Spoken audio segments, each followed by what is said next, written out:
An inniuog oscailte, bunithe ar a ghearrscéal, The Open Window, Lasaki, H. Munro. Bei manchin leat gan will ar san callín. Diagor cúig bliana diag díos a ba í, dahul agus féin winínach. Idir an dá linn, bei ort corsus lamsa. Dragar tám notal go dúin í, mian gaire ché nach raibh sé róhásta a bheith an seo ar thorarbí. A dhearra fuair a thur ar teach amach faoin tua ar híre de hort. Bhí sé tar éis tréimhse a haithú san aspadúil. A nearóga ba thuis leis. Bhí úlach róchrom ina fost agus bégan dó fuisiú a ghlacu. Tá is agam ar sa dhearfur, go méid tú I déanaar an bhí faoin tua.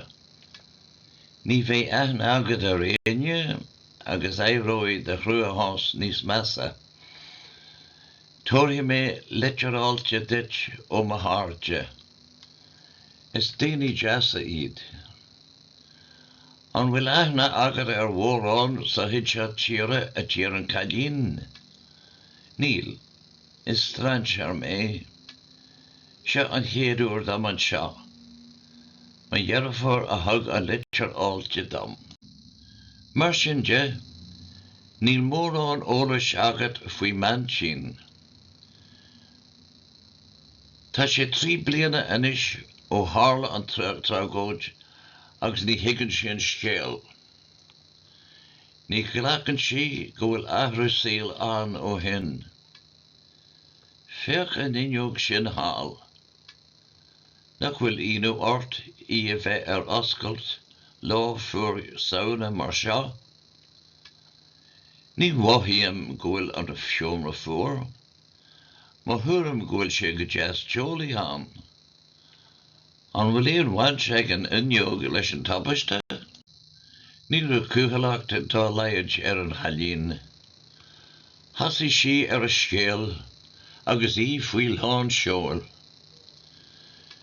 3 bliana ó hin, hui a céile, a beirt dhearrtharcha óga, agus an madra amach an inniuog sin. Bhí sé sacré acu an lá a haithú ag fioch. Níor tháinig siad a rás. Trasna an bhónseáin a thuí siad, agus cé go raibh taithí acu ar a cheantar, trí bhí hit siad isteach a bortach contúirteach. Saoirú fleach a bhí an, agus bhí an portach faoi isce. Haid buin chuirdaí seachtain ar a lorg, ach ba námh in an asa é. Bu fós ag an rud nar tháinig siad ar na corp. Trúr fearr óga tíogartha agus an madra. Tháinig tucht ar a scórnach agus I ag cains. Tá manchin cinnte ina hintin féin go teacha siad a rás, an trúr agus rómhar an gaiir lorig. Sin a fá go bhfágtar an bhá inniuog sin a oscailt gach lá go dagan an ihe. Manchin bocht. Síonn sí sa seomra an seo, ag fannacht agus ag córá faoin trúr. Bei siad a rás gan bhfuil, agus leat as an píisiún faoin an ngúlan. An bhuile is agat, tá nóid sí ciúine mar seo, rihan an smaoinú lam go bheice mé ag siúlas teach an inniuog sin iad. Leis sin chrisí.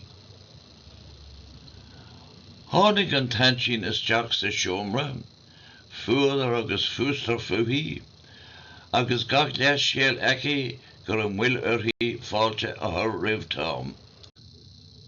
Tá súil agam gur thug víre ara ceartat, is minic cúthal I a measc straid séirí.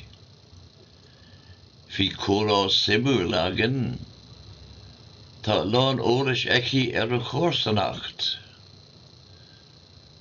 Tásúil agam gur cuma leat an inneog oscailte, hui me chéile agus me jaar a hárga amach ag fioch coppla euro hin, agus ní fada go mé siad arás. Úsáidjin siad an inneog seo jigan á, tá sé níos áisiúla dómh. Is cuma leo go nhéanann siad préiseacht an charpéad. Lean sí léi ag caint agus ag jabaracht faoin bhíoch, agus faoin glandar a bhíon ar na fear agus iad ag fillú tránóna. Rinne tám íireacht an táhar cainte a athrú, ach ba léir nach raibh sí ag éisteart leis. Bhí a súla dírithe ar an inneog agus ar bheithe les muoi. Se ar sa tám, tá na doctóirí den tuairim ggóil sasúim gan údar ná triblóid. Go tubann sheasaí agus í ag fara na fuinneoige. Seachan is iad faoi dhearra ar seise, tá si díreach in am don té. Agus tá an cuma gur éirí go mbeidh leo sa bhíoch. Go mbeidh. Díoch tám ar neart na mná, brón agus bá ina thuúile. Bhín cailín ag stanú amach an inneog, sciún ina súile.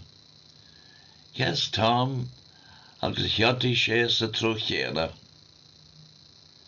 Bhí víre tugtha den ábhéil.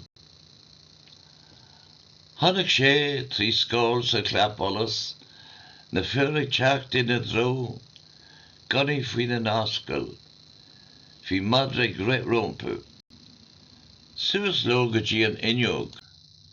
Amach le tám notal, a bhaide agus a thóta leis, doras an hala, an cosán garbhéil, an gceata, an bóthar, ba bheag nar bhfuil rothaí leis agus faoi dheifar síos an bóthraíonn. Ar san fear chéile, tá muid a bhaile faoi dhearra a grá. Céhé sin a eitiil amach an doras ar nós Stensray. Duine aisteach amachchas amach. Tom notal is anam dó. Tháinig sé ar cuairt thugan agus ní raibh a intin ach a láinte. An sin dampi sé agus amach an doras leis gan acail le héine. Cheappa duine go bhacha sé taimse. Dúireann gur bheith an madra a thuras deach ar sa an neacht go sachar. Déine sé dam gur a fatíos ar roimh wadraí. Tharla gur thug pacha gaiar faoi nuair a bhí sé san Afraic. Bégan dó an ihe a haithú in uí reilige agus na madraí ar an níhil teacht éireann. Iad ag austrach agus ag dranach.